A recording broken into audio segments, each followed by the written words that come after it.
Welcome to Manna at the Tap, a podcast from Tapestry Ministries that provides a daily Bible reading from the Revised Common Lectionary.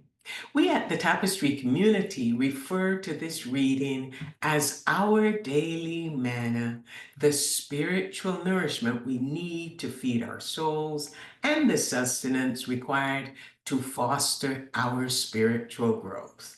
I'm Gloria, a fellow traveler on this spiritual journey with you, and together we can share insights and interpretations from the daily biblical lectionary reading, enriching our spiritual lives. It's Tuesday, February the 3rd, 2025, and the lectionary, it's not Tuesday, it is Monday. I'm racing the week away. It's Monday, February the 3rd, 2025, and the lectionary text introduces us to the King of Israel and the prophet Elijah. He delivered a powerful message from the Lord to the king, predicting a drought lasting several years without specifying when it would conclude. Elijah departed from the king's presence and found himself in a precarious position. The severe drought and resulting famine left him without food. The Lord then commanded ravens to provide daily sustenance for him until his water source dried up and he had to move on.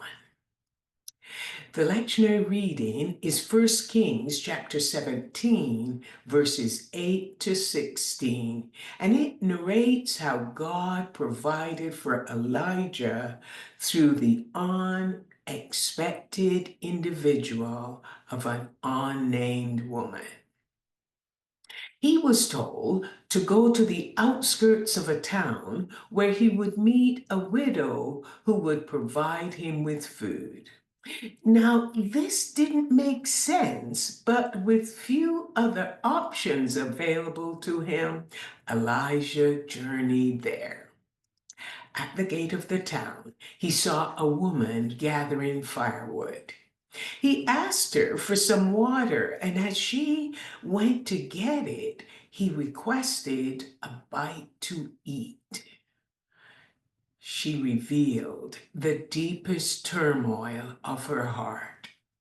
She had limited resources and was about to prepare the last meal she and her son would share before waiting to die. This woman was indeed a widow, but was she the one the Lord had provided to nourish him? In the midst of her famine and impending death, Elijah spoke a life-giving word to the widow. He told her not to be afraid. She was to go and do as she had said. With her meager resources, she was to prepare a meal and bring it to him first, and then make some for herself and her son. Elijah presented her with divine sustenance from the Lord. The flour jar will not run out, and the oil jug will not run dry until the day the Lord sends rain upon the land. At that moment, Elijah and the widow were intrinsically connected. By helping Elijah, she would be helping herself and her son. So she proceeded to do what he asked, providing a small loaf for him and then cooking for herself and her son. This story centers around the Lord causing the drought and sending Elijah to find a widow, an unnamed woman, so that the Lord could provide for both of them. The story begins with both Elijah and the woman needing food. I believe he'd grown tired of the food the Lord had provided through the ravens. The widow feared this would be her last meal with her son. Ultimately, the story concludes with life rather than death. When Elijah asked for water, the widow was willing to share what she had in abundance: water.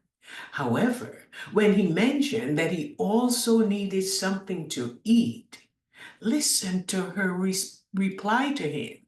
She said, "Your God, as long as your God lives." What she was preparing was to die.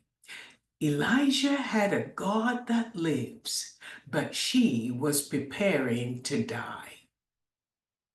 The story initially appears vague, leaving us uncertain whether she had a prior knowledge or a revelation before Elijah arrived at the town gate. Both characters were reflecting on their feelings of uncertainty. The miracle is that she possessed the resources of oil and flour, while he held the resources of the word of the Lord. Together, they could bridge the gap in their lives. She obeyed and provided for the prophet, and based on the word of the Lord, the prophet assured her that the resources would not run out until the end of the famine.